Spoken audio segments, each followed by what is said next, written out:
So yan, so kamusta po mga ka-Streetwise? Ako po si Takero Miyamoto at welcome po sa aking munting channel. So mga kababayan, trending po ngayon sa social media at nag-uusapan po ngayon itong nangyari po sa It's Showtime. Dahil po sinuspinde yung It's Showtime ng MTRCB ng 12 episodes. So ibig sabihin ng 12 episodes, so 2 linggo. Kasi sa isang episode, sa isang linggo, merong 6 na episode, so 12 episodes, so dalawang linggo nga. So yun na. So mga kababayan, no, medyo nagulat lang po ako sa balita na to kasi hindi lang pala tungkol kay Vice Ganda yung nangyari kung bakit nga nasuspindi itong It's Showtime. Meron din palang kinalaman dito si Bong Navarro. Si Bong Navarro na alam naman po natin na meron din po itong kasong, alam nyo na, panggagahasa. So para makuha po natin yung narrative, so ito, kwento ko na lang po sa inyo. Yan. So, temporary suspended, It's Showtime. Lupet. Okay. So, nagsimula po kasi ang lahat. Siguro alam nyo na to, no? Pero ikukwento ko na lang din po sa inyo.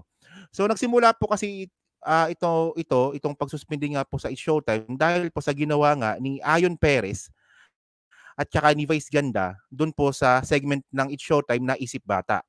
Na yung pagsubo nga ng icing ng cake na alam naman po natin na meron itong sexual innuendos. Tingnan nyo naman kung paano sumubo, di ba? Parang may ibang sinusubo. So ito mga kababayan, no? So after that mga kababayan, yan, nakuha ko po itong balita na to from Inquirer. Okay. Ito ngayong araw lang to, no? So sabi ng Inquirer, okay, MTRCB suspends its showtime for 12 airing days. Yan. At syempre, hindi naman po tayo makokontento sa balita po ng mainstream media. So, tingnan po natin mismo yung mismong decision po ng MTRCB kung bakit nila ito ginawa. So, basahin na lang po natin ito, no? Okay. Movie and Television Review and Classification Board. Okay. MTRCB suspends its showtime. Okay.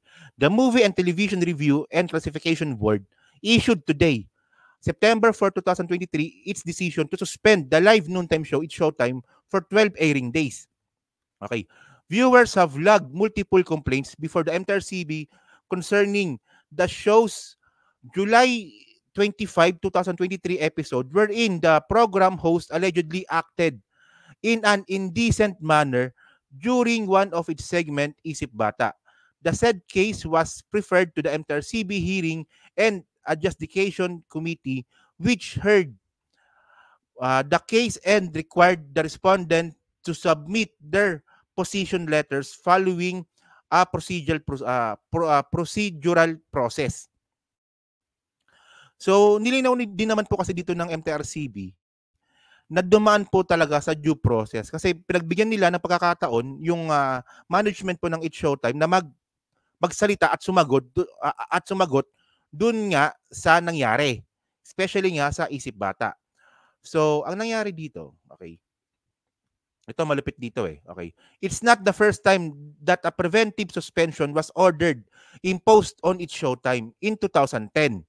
The MTRCB imposed a 20-day preventive suspension on ABS-CBN's daily variety program, then called It's Showtime in 2023 alone. The MTRCB has received multiple complaints which the board has given due course. Okay? So, ito pa, no? Most recently, the board issued 2 additional warnings to the noontime show concerning the following cases. Yan. So, bukod nga po dun sa nangyari sa Isip Bata segment na pagsubo nga ng icing ng cake nung dalawang bakla, ay meron pa pala silang ibang kaso. 'Di ba? At syempre, dito mga kababayan, napuno na po talaga dito yung MTRCB kaya nga nila sinuspinde itong It's Showtime. So, unang-una, basahin to natin, no? Ang sabi dito. Okay. Case number 1. Inappropriate utterance of the G-spot by host Jong Hilario and Vice Ganda during the 24th January 2023 episode of It's Showtime in violation of Section 2. So yan, blah blah blah blah. So ang unang kaso ay yung ginamit nga yung word na G-spot. 'Di ba sa mismong program ng It's Showtime, isipin niyo mga kababayan, no, ito yung pinaka-bullshit kasi dito eh. So, una, hindi na pala ito yung unang beses na binigyan sila ng warning ng MTRCB. So, since 2010 pa pala, yun nga lang po, no, parang binabaliwala lang kasi ng management ng It's Showtime yung mga binibigay nga pong warning ng MTRCB. So, nagpatuloy lang po sila sa mga malalaswang gawain. So, ako mga kababayan, no, hindi naman po sa pagiging old-timer, pero syempre, yung kalibugan, di ba, nilulugar po yan. Nilulugar po yan kung saan po yung tamang oras at saka yung tamang lugar. Pero hindi talaga maganda, no, na sa isang palabas nga po sa noontime show na napapanood nga po ng bata, na sabihin nyo yung word na G-spot. Ay, Diyos ko. Yan kasing hirap sa inyo eh. Mga wala kayong disiplina eh. Oh, bukod dyan, meron pa, no? Sa number 2, ito pa. Okay. Case number 2. Inappropriate utterance of the word tinggil by the host Bong Navarro during the June 3, 2023 episode of It's Showtime in violation of Section 2, blah blah blah. So okay na yan. So bukod dun sa paggamit po ng word na G-spot, meron pa silang word na ginamit na tinggil. Kababastos, no? Bastos. Okay. At saka meron pa dito, no? Ito. Decision. Derelict in the performance of their respective function and duties under the IRR of PD number 1986, respondent ABS-CBN was sternly warned by the board that a similar utterance will be dealt with more severely. Yun. So may warning na pala talaga. Yun nga lang, hindi kayo nakikinig. At saka meron pa dito, no? Meron pa ditong nakalagay na prior warning, no? It may also be recalled that the noontime show received prior warnings from the board in relation to the utterance of the word pek-pek shorts.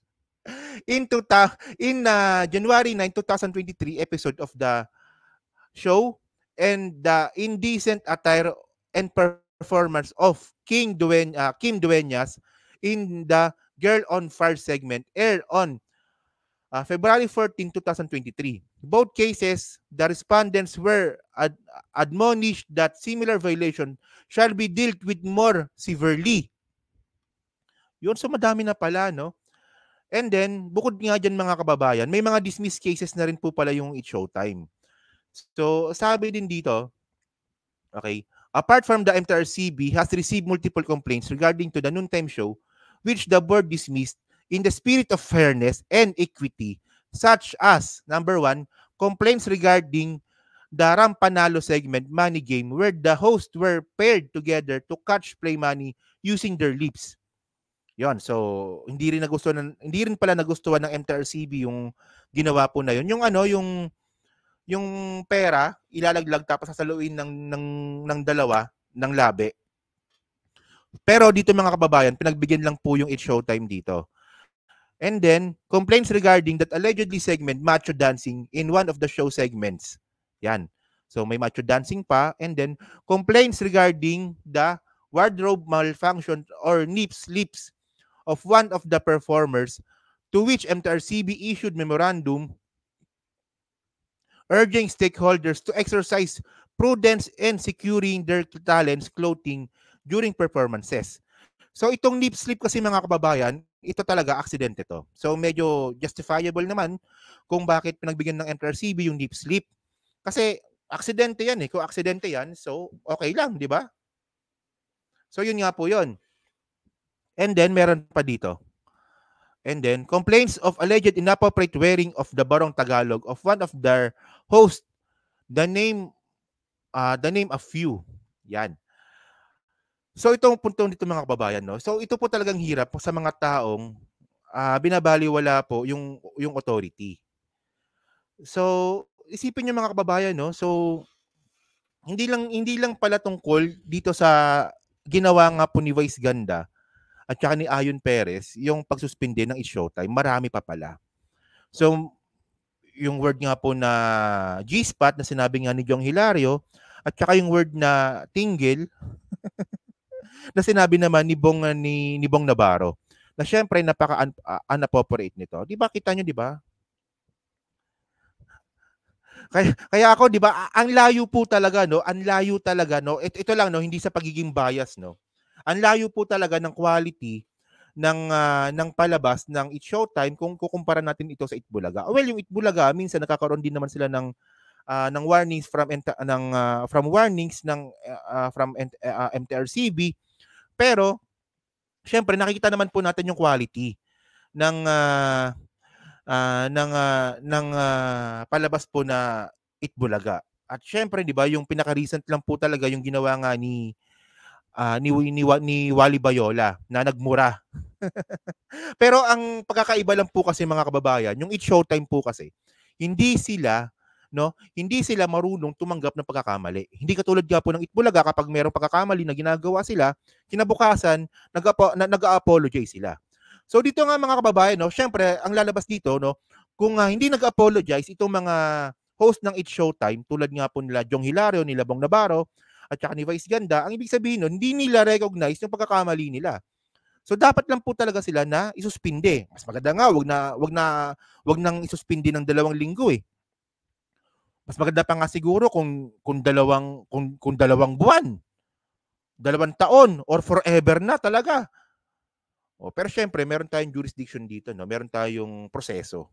Kaya 'yan.